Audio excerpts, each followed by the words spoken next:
Hello everyone, my name is Craig. Welcome back to You Got Nerfed, and this is a video review of the Elite 2.0 Commander. Yes, I actually bought this after deciding not to buy it from 3 different places for about a month now. Yes, it's going to be a primary blaster. Yes, I didn't actually buy a freaking pistol. So let's get into the unboxing.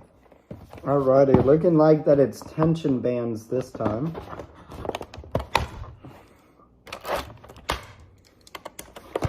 Three tension bands for this big thing.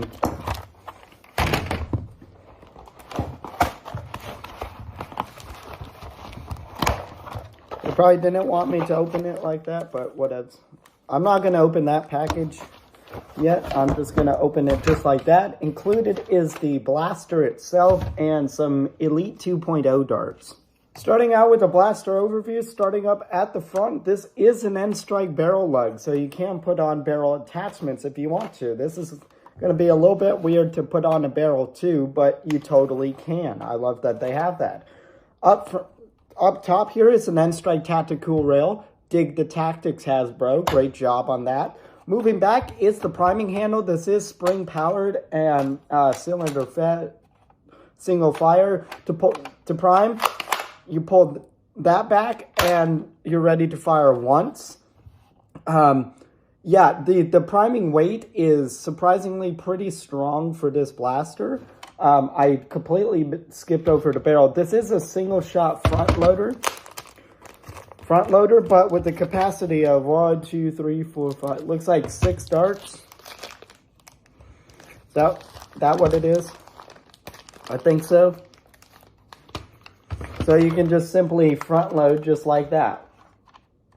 1, 2, 3, 4, 5. Yeah, it's a capacity of 6 rounds. So whenever you pull the spring and you fire, you're actually advancing the cylinder as well as firing the dart. So if this is the dart that you load right here, not in the top barrel, when you go to fire, it won't actually fire that because it's firing whichever one is in the top, right? So unlike something like the Maverick that we were used to, it would do both at the same time. So the one that's loaded in this barrel as opposed to the top would quickly switch to that and then fire out, right? This one is, if you load the top barrel, that will be the one that fires, right? So capacity of 6 round in a pretty decent package. Moving down to the back here, there is an N-Strike attachment point. This is a standard attachment point, so you can make this feel a little less like a super oversized pistol and make it into a dedicated primary. Moving down to the grip, this grip is pretty large, but actually pretty proportional for somebody with small hands like me. However, then again, having small hands and stuff, this actually does feel to me, personally, this is a personal, not an objective thing, but personally to me, this feels like a pretty heavy blaster for me. Then again, it is in pistol form, not with a barrel and a stock. I'll do that later in the video and see how it feels. But the grip, fairly proportional. I kind of like it. Liking the handguard here. I don't know why they have this chunk of plastic right here, but that's all right. Getting down to the bottom, there is an N-Strike Tactical Rail right here on the bottom of the hand grip. I don't know what you're going to put on there, but I dig it. Cool. And then moving down here, there is another tactical rail right there. Rails everywhere. Yes. They're really digging into tactics on that one, which is a lot more tactics than a lot of blasters I've been reviewing recently. So, yeah. Then getting down to right here, there is a sling mount just right here. I don't know why you would put, that's a weird place to put it. You would usually put it on there, but that's a weird place to put a sling mount without another point on there. I guess if you have the stock, you're probably going to do that, but that's a weird one to put it. And then get it back, there's nothing really else to manipulate or fire. Pretty simplistic blaster. Let's get into the firing demo. So I wanted to note one thing about the Commander here before I actually do the firing demo. I checked the box as I was throwing it away. This blaster is set to have slam fire. I didn't look at the box before that. Dumb me. I should have done that as a reviewer. But this does have slam fire, which means you hold down the trigger and you can do that. The slam fire sounds awful, so we're going to see how that translates in play. It sounds like I broke the blaster doing that, so I have no idea. So this is going to be an interesting one, but I did want to mention that so I don't have to do a re-review. So you have this little weird segment in between the overview and the firing demo about the commander. Yeah, there is slam fire on this blaster. Alrighty, so starting out with the included Nerf Elite 2.0 darts.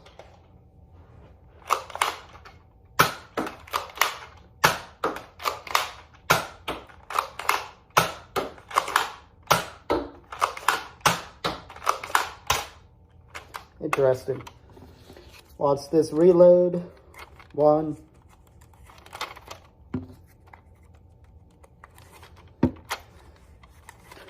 Some more Nerf Elite 2.0 darts, but we're going to test the slam fire on this.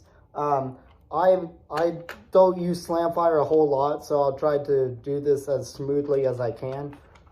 But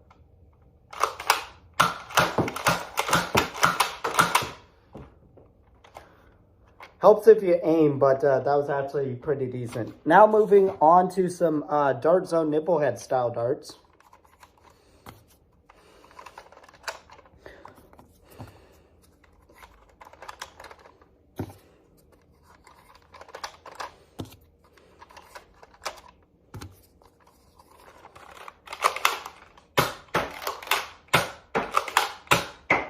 Slam firing the last 3.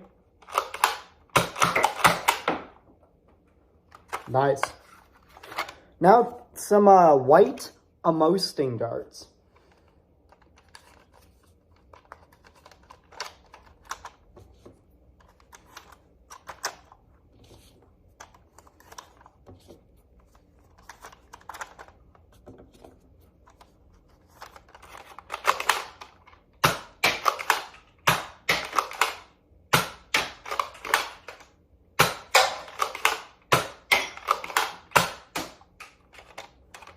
Not bad.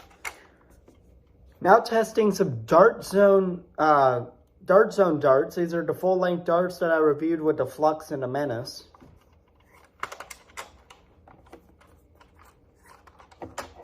No, don't fall off the edge there.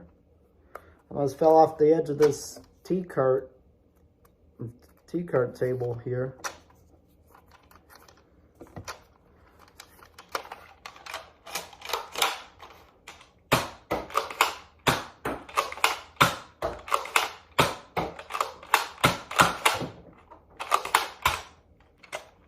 Interesting.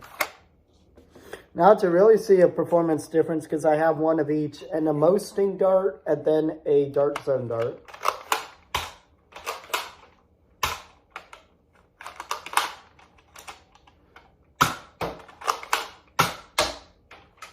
Interesting. Now some Screamer darts. I only have 4 of these, because that's what I grabbed, and I don't want to go grab some more, so I'm going to add only 4 Screamer darts.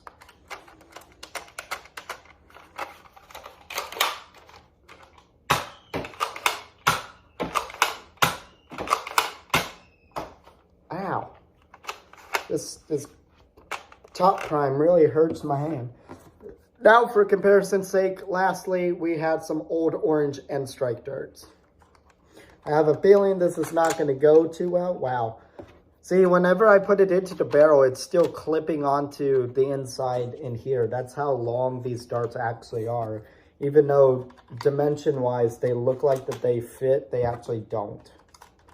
So this is going to go over fairly well, isn't it?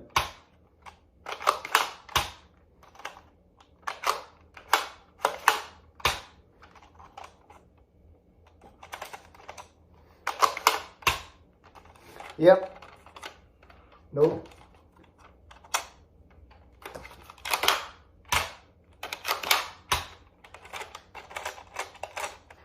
Did not fire.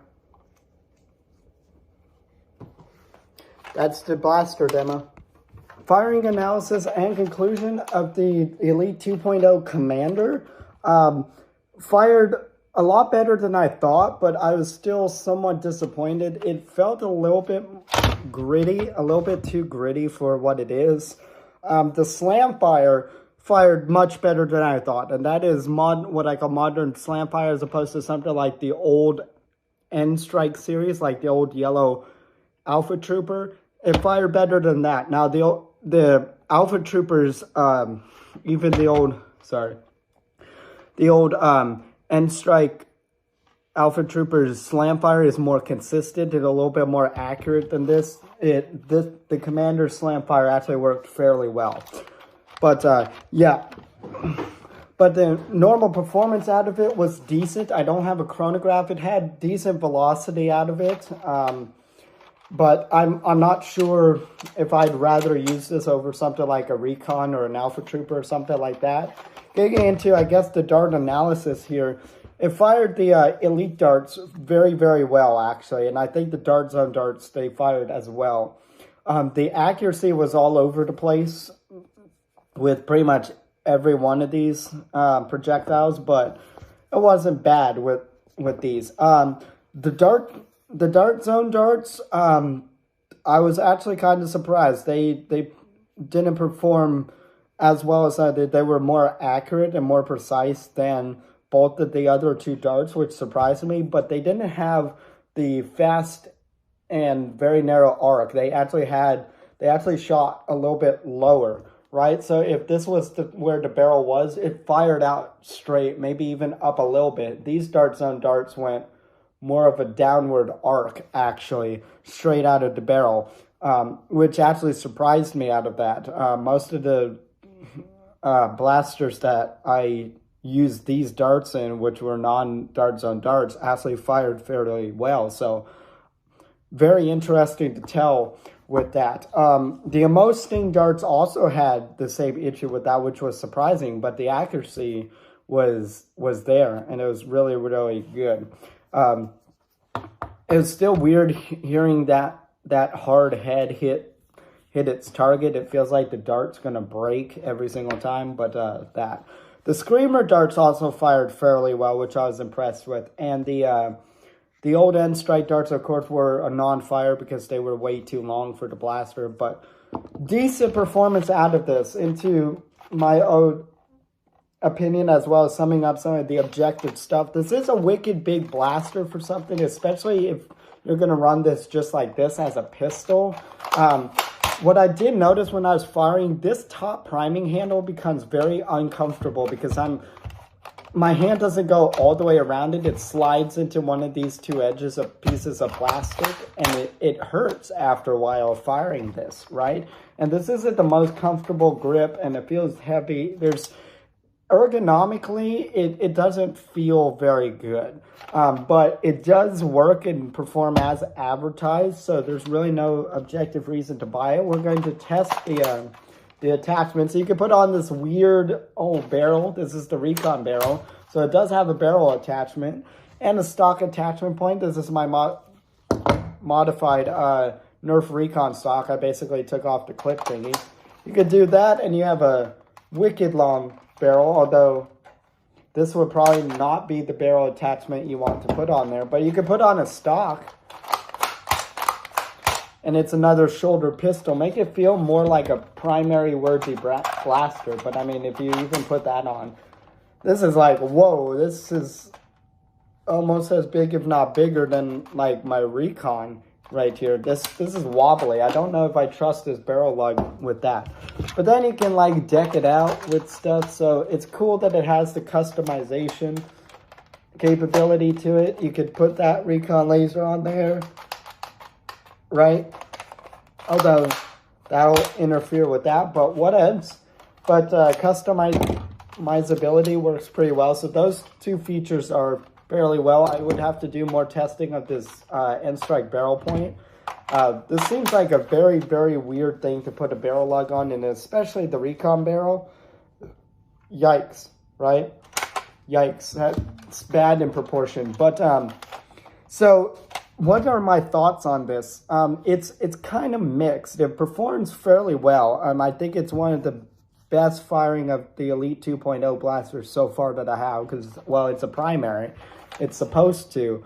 but it just feels weird. It's not a, maybe it's because of me. I haven't touched a whole lot of like Nerf blasters, but this feels a little bit weird with just the proportions and stuff. This feels like a very, very oversized pistol, and even with the stock, it just, I don't know. I'd rather run, if I'm going to go through that trouble with that, I'm going to run either a Retaliator or something like that, or even, yeah, probably a Retaliator with this stock, or like a Recon form factor with that stock, or something different. I'm not going to use cylinders if I'm going to go this big. So for a primary, this is kind of low capacity for that. I actually prefer the pop-out cylinder more than the front-loading that. I know a lot of people prefer the front-loading cylinder. They could do that and that. I prefer the pop-out, like the Maverick type of cylinder. I actually kind of like that. So that way there's nothing like butting in against that. But the form factor, I just find might be the thing that's drawing me off here. It just looks like an oversized pistol. I dig the tactics. I dig the barrel attachment and this. So at that point, they're doing it well. But I don't know. I'd have to compare it to other 2.0 primaries. But for the first primary that I did, it's kind of mixed. I can't say yay or nay. So as far as my personal opinion. But now I have to bring that back objectively and say to buy or not to buy.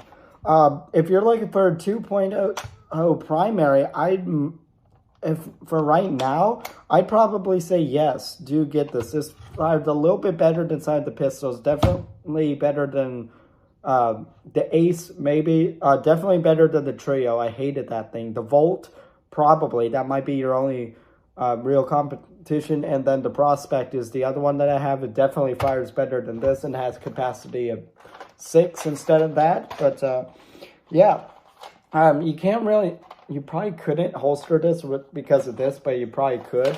But yeah, so I'm failing to see words for this because I really have nothing to compare it to, which was kind of dumb when trying to do this review. But yeah, very, very strange. I'd have to get some other Elite 2.0 primaries to really compare this blaster. And when I do a re-review, I'll have a more honest opinion about this. So I'm saying no objective reason really to avoid this, except for maybe some uncomfortableness, and it will be personal preference whether you like this or not. So that's my review over the Elite 2.0 Commander RD6. Let me know what you think in the comments down below. And yeah, I'll see you guys in the next review.